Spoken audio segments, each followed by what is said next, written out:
Eu acredito honestamente que fazer as coisas por puro entusiasmo é um ato de resistência e é um ato político até. O mundo contemporâneo, ele nos diz o que fazer o tempo inteiro.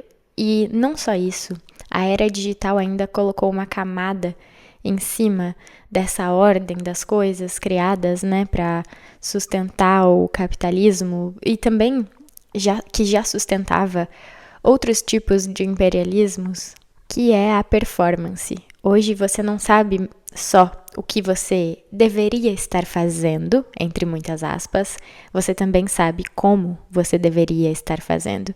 E porque muitas vezes a gente não tem condições de fazer as coisas ou de fazer elas de um jeito que performe aquilo que a gente se sente no dever de performar, a gente nem começa. Então, eu acho que muitos conseguem se identificar com essa afirmação de que a gente não está vivendo a vida, a gente está assistindo outras pessoas que têm mais condições viverem ela, né? A gente talvez mais pense sobre ela do que experiencie ela, tanto pelas limitações impostas pela pobreza ou por outras questões estruturais, porque, por exemplo, enquanto eu posso sair na rua sem sentir medo, uma pessoa negra não desfruta dessa mesma segurança que eu. Então, existem vários fatores limitantes para a gente simplesmente poder experienciar a vida. Enfim, todos esses fatores estão ali ou exigindo certas posturas de nós, ou amansando algumas das nossas urgências mais humanas, mais genuínas. Por isso eu digo que eu acredito sim que seguir o nosso entusiasmo é um ato político e é um ato de resistência. E hoje eu vou falar sobre o As de Paus, sobre começar novos caminhos por pura rebeldia. E se você não me conhece, boas-vindas, meu nome é Bibiana, eu sou uma escritora e cartunista brasileira e eu tô ilustrando o meu próprio baralho de tarô. No episódio de hoje eu vou usar o As de Paus, que no meu baralho se chama As de Fogo, como plano de fundo dessa conversa. Fica super à vontade aí, você pode acompanhar essa série também pelo meu podcast, pelo meu YouTube, no Spotify, no Substack, no Deezer, Apple, Amazon. E se você quiser ler as minhas tirinhas, você pode me seguir no Substack ou no Instagram também. Talvez você aí já conheça um cara chamado Daryl Anka.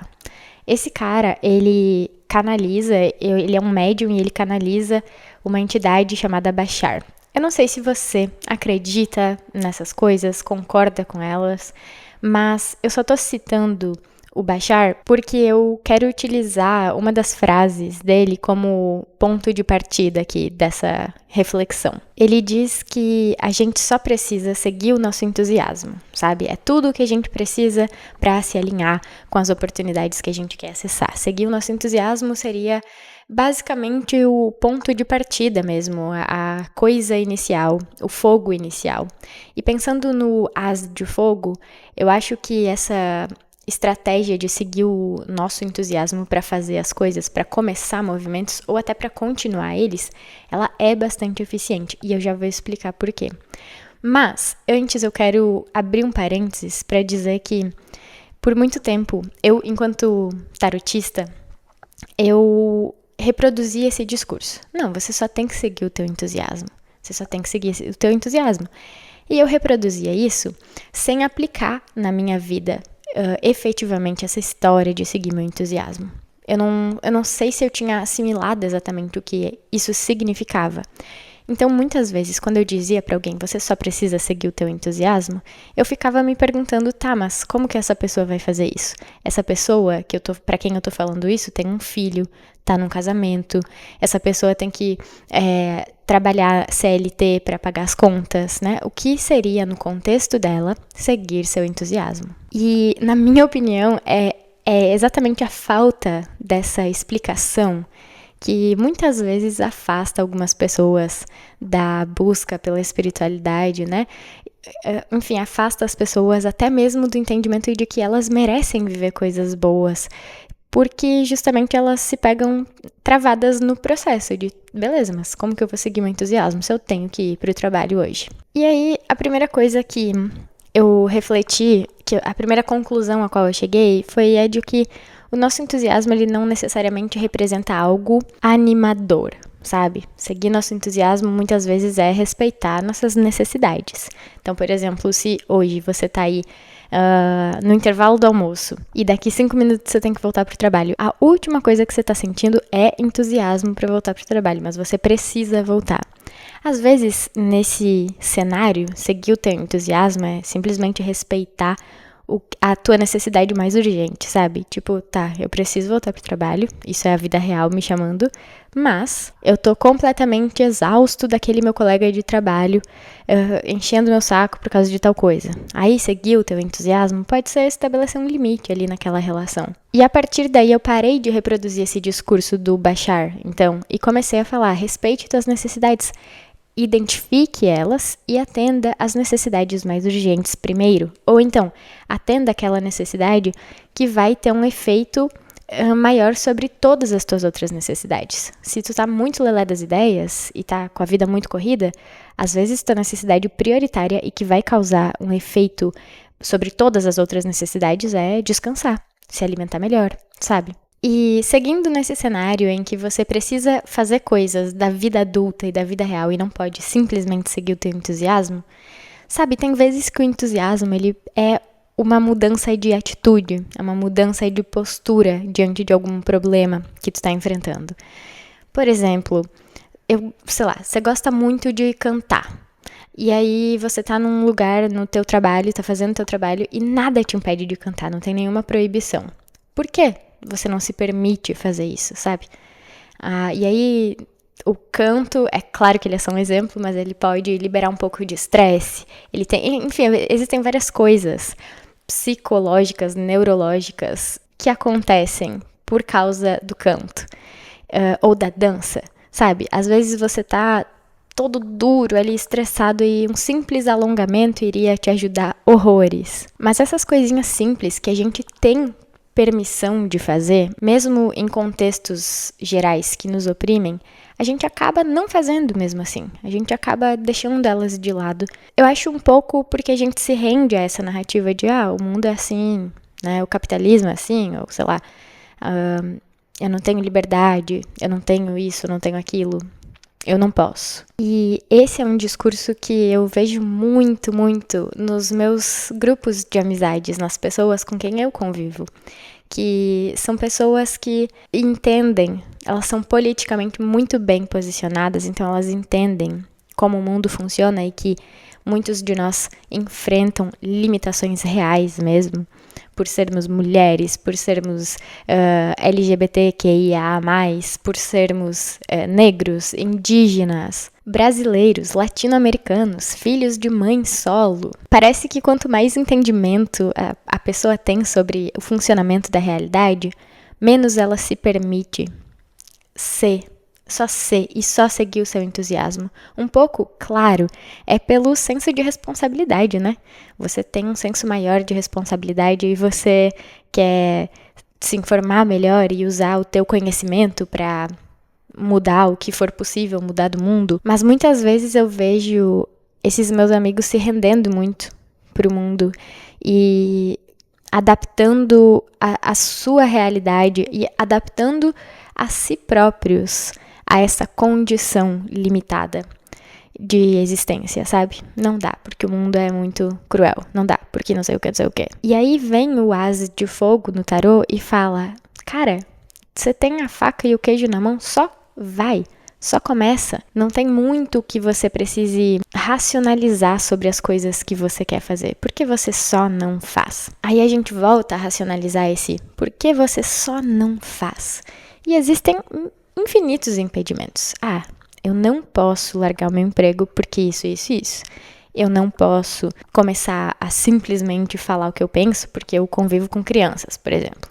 Enfim, existem fatores reais que não te impedem, mas exigem certas posturas de ti. Mas a reflexão que o As de Fogo provocou em mim em relação a essa história de simplesmente seguir teu entusiasmo, simplesmente começar as coisas, é a seguinte: se eu tô sempre impondo essas condições à minha existência e cortando minhas próprias asas quando eu quero só fazer algo que eu tenho vontade, então eu tô completamente dominada pelo sistema, eu tô completamente dominada pela depressão, eu tô completamente dominada por questões que fogem ao meu controle, que são externas a mim, que me reprimem, que me oprimem. E eu, particularmente, me recuso a viver dessa forma. Eu me recuso completamente. Então, mesmo nas pequenas coisas, nas pequenas brechas que eu tenho pra ser eu, pra fazer o que eu quero fazer, eu vou e eu faço. Eu sigo, então, o meu entusiasmo, ou eu atendo as minhas necessidades, porque literalmente o mundo não vai fazer isso por mim. Eu não posso esperar que o mundo faça isso por mim. E o que acontece quando eu faço isso é que muitas vezes, se não todas as vezes, quando eu faço algo que eu realmente quero fazer, mesmo que isso vá contra a corrente de tudo aquilo que eu deveria estar fazendo, mais uma vez, entre aspas, o que acontece é que eu me conecto com pessoas ou com causas que estão precisando dessa minha energia e que se beneficiam dela. Foi o que aconteceu quando eu comecei a escrever as minhas tirinhas. Eu não tinha tempo para fazer isso. Elas não me dão dinheiro. Elas são simplesmente a manifestação da minha vontade mais genuína naquele momento em que eu tô escrevendo elas. E quando eu comecei a postar elas, eu comecei a receber essa resposta das pessoas de, nossa, eu pensava isso aqui, mas eu não conseguia colocar em palavras. Que legal tua representação visual desse assunto. E eu comecei a pensar, opa, peraí, isso aqui pode ser alguma coisa. Eu posso usar as minhas tirinhas para falar coisas que talvez gravando vídeos eu não tenha coragem de falar, sabe? E isso foi produto puramente de seguir o meu entusiasmo, ou de atender aquela necessidade de criar. Eu tava com essa necessidade, eu tava vivendo muito mecanicamente e tava ardendo, assim, aquela coisa de eu preciso só fazer alguma coisa sem que isso faça sentido pros outros.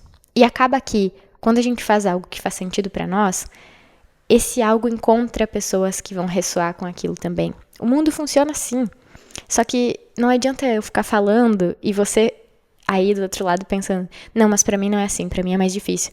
Você tem que viver isso, literalmente, sabe? E quando eu falo em seguir o entusiasmo como ato político ou ato de resistência, eu tô falando disso mesmo. Não se deixa dominar completamente por esses discursos de que pra mim é mais difícil. Eu acredito neles. Quando você me fala, não, pra mim é mais difícil porque eu sou uma mulher periférica, porque eu sou uma mulher negra, eu acredito em você.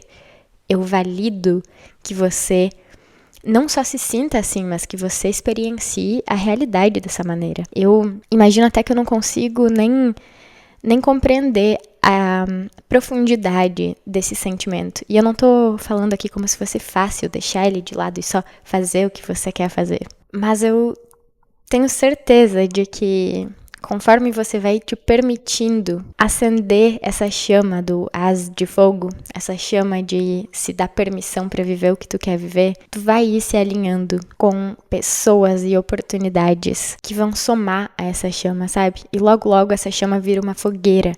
E essa fogueira literalmente corrói, destrói as estruturas ultrapassadas desse sistema ridículo em que a gente vive. E por conta dessa reflexão toda aqui, e talvez muito mais, foi que eu resolvi fazer no meu baralho o as de fogo como uma vela. Uma única vela na mão do Luz, então, que é o personagem central do meu baralho de tarô e das minhas tirinhas também, para simbolizar essa pequena chama que a gente acende e que claramente, quando a gente acende uma chaminha assim de, vou fazer o que eu quero hoje, vou me permitir comer um docinho depois do almoço, sei lá. Como é que é aquela frase? Só quem não sei o que merece viver o extraordinário. É claro que a nossa centelha pessoal não vai mudar o mundo. Uma pequena vela não ilumina o ambiente inteiro.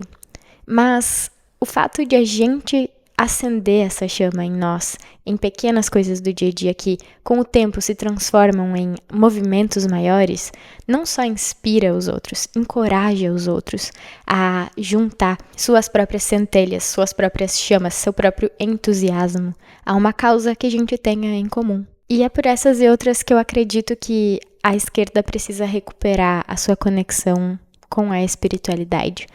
O que quer que seja espiritualidade para ti, em particular, sabe? Mas essa consciência de que a gente faz parte de um ecossistema que é infinitas vezes maior do que nós. E que, compreendendo ou não, ele tem uma sabedoria, sabe?